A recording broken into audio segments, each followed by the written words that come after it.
मुल्क भर में मानसून की बारिशों का नया सिलसिला जो स्पेल है वो तो मुतवक्के है और महकमा मौसमियात ने आइंदा 2 रोज़ के लिए मुल्क के मुख्तलिफ हिस्सों में क्या पेशन गोई की है इस पर भी हम बात करेंगे। But today we want to again focus on the international weather. और अब एक ये फिनोमिनन जो है ना सादिया, जो कि पिछले दिनों हमने देखा कि एक ऐसा फिनोमिनन है जहाँ पे एक हॉट एयर है वो इट क्लोजेस डाउन और वो एक रीजन के ऊपर जाके फिक्स हो जाती है। और यूरोप में जो असल वजह बताई जा रही है शदीद गर्मी की, वो यही बताई जा रही है, इस्तेलाह इसकी इस्तेमाल की जा रही है हीट डोम। और अफ्रीका से ये जो है सिस्टम निकलता है, अफ्रीका से निकल के मुख्तलिफ जो यूरोपीय ममालिक हैं वहाँ पे उसने कहर मचाया हुआ है। अब ये हीट डोम क्या है, यूरोप कब तक इसको एक्सपेक्ट करेगा? हम चलते हैं माहिर माहौलियात मरियम शब्बीर की जानिब। एंड विद दैट, क्या ये हीट डोम, क्या इसको एट्रीब्यूट करें हम क्लाइमेट चेंज से या फिर ये एक क्लाइमेट फिनोमिनन है? मरियम अस्सलाम वालेकुम, गुड मॉर्निंग, बहुत शुक्रिया आपके वक्त के लिए। तो मरियम, हीट डोम जो है वो कहर बरसा रहा है यूरोप में अभी भी, maybe USA, maybe Europe, UK, everywhere. If you can tell us के ये हीट डोम यही सबसे बड़ी वजह है यूरोप में हीट वेव की? देखिए देखिए जो क्लाइमेट चेंज है वो बेसिकली, अगर सिंपल वर्ड्स में बताऊं, क्योंकि आपके व्यूअर्स सारे टेक्निकल एक्सपर्ट्स नहीं होते, तो I would try to make it as simple as possible. Basically ये एक वेदर सिस्टम है, हीट डोम भी जिसको कह रहे हैं। और वेदर सिस्टम को इम्पैक्ट और इन्फ्लुएंस करता है आपका फॉसिल फ्यूल एमिशंस, आपकी ग्लोबल वार्मिंग।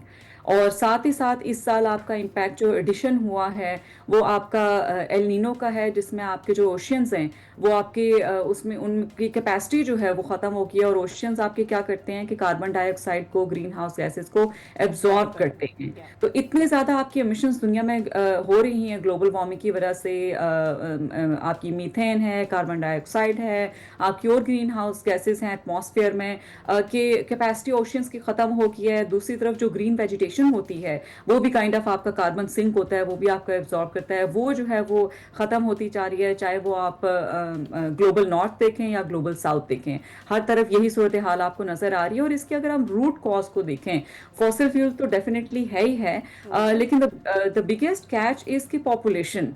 पॉपुलेशन इसके साथ बहुत ज्यादा कनेक्टेड है। चाहे यूरोप है, यूएस है, पाकिस्तान है, इंडिया है, you name any country in the world, China है, इवन वहां पे भी फ्लडिंग कुछ इलाकों में आई हुई है। तो हर जगह आप देखें कि जब पॉपुलेशन होती है तो उसी हिसाब से आपको हाउसिंग जो है वो बढ़ानी पड़ती है। बेसिकली आपकी एग्जैक्टली आपका इंडिविजुअल कार्बन फुटप्रिंट बहुत ज्यादा हम जो है वो एस्टिमेट करते हैं कि शायद बहुत कम चीज होती है, लेकिन बाकायदा ऑनलाइन कैलकुलेटर्स मौजूद हैं जिनसे आप कैलकुलेट कर सकते हैं। वो इतना ज्यादा आपको कंट्रीब्यूट करते हैं, इंडस्ट्रीज तो करती हैं लेकिन आपका इंडिविजुअल चॉइसेस भी बहुत ज्यादा आपके ग्रीन हाउस गैसेज में कंट्रीब्यूट करती हैं। तो ये सारे फैक्टर्स मिलके आपके वेदर पैटर्न्स को इन्फ्लुएंस करते हैं, जिसकी वजह से आपको इंटेंस और प्रोलॉन्ग किस्म की हीट वेव जो है वो वक्त के साथ साथ जैसे पाकिस्तान में जो है वो नजर आई हैं, इसी तरह आपको यूरोपियन कंट्रीज में भी देखने को मिलेंगी। पिछले साल भी कुछ इलाकों में आप यूरोपियन कंट्रीज में देखने को मिली थी, इस साल भी हैं।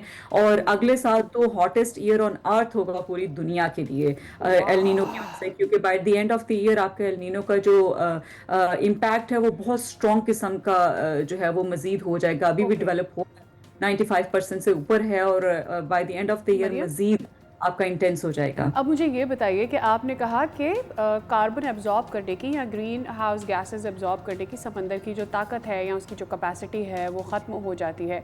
मुझे ये समझना है कि अगले साल क्या इसी वजह से हम मज़ीद गर्मी देख रहे हैं, और अगर उससे अगले साल इस तरह के हीट वेव्स नहीं होंगे जिस तरह इस साल हर देख रहे हैं पूरी दुनिया में, तो क्या फिर कैपेसिटी बढ़ जाएगी कार्बन एब्जॉर्ब करने की? क्या होगा ये? देखिए, मुझे नहीं लगता कि अगले साल को आने में चंद महीने ही हैं। मेरा नहीं ख्याल कि चंद महीनों में पूरे मुल्क, पूरी दुनिया में कोई भी ऐसा मुल्क होगा जो इतने एग्रेसिव किस्म के स्टेप्स लेगा कि आपकी सिचुएशन रिवर्स होगी। तो जवाब तो ना है। कैपेसिटी बिल्कुल भी आपकी ओशंस की नहीं बढ़ेगी दोबारा जब तक आप एमिशंस एटमॉस्फेयर में कम नहीं करेंगे। साथ ही साथ सिर्फ ओशन की कैपेसिटी कम करने की वजह से आपका प्रॉब्लम नहीं है, ये अपनी जगह वजह है। साथ ही साथ आप ये देखें कि जो आपका ग्रीन फॉरेस्ट कम हो रहा है पूरी दुनिया में, पाकिस्तान में भी कम हो रहा है, पूरी दुनिया में भी ग्रीन फॉरेस्ट कम हो रहा है, क्योंकि आपके जो लोग हैं उनको आबाद करने के लिए घर चाहिए। और घर जो है वो बनते जा रहे हैं पूरी दुनिया में। फिर आपकी ग्रीन स्पेसेस जो है वो इवन अर्बन स्पेसेस में कम होती हैं, जिसकी वजह से आपको अर्बन हीट आइलैंड इम्पैक्ट आपको देखने को मिलता है। इसी तरह आप ये देखें कि जो खास तौर पे जो डेवलपिंग कंट्रीज हैं, मुझे टर्म पसंद नहीं है लेकिन ग्लोबल साउथ जो कंट्रीज हमारे हैं, उसमें आपकी अर्बन प्लानिंग बिल्कुल ना होने के बराबर है। उसमें इवन बरसाती नालों के ऊपर आपकी जो है वो आपकी कंस्ट्रक्शन And होती does है। it has anything to do with the pollution in our oceans as well? जी And how much that contributes? जी देखिए, जो हमारे दरिया हैं, बेसिकली हमारे हाथ से तो दरिया हैं जो कि आपके जाके गिरते हैं समुद्रों में।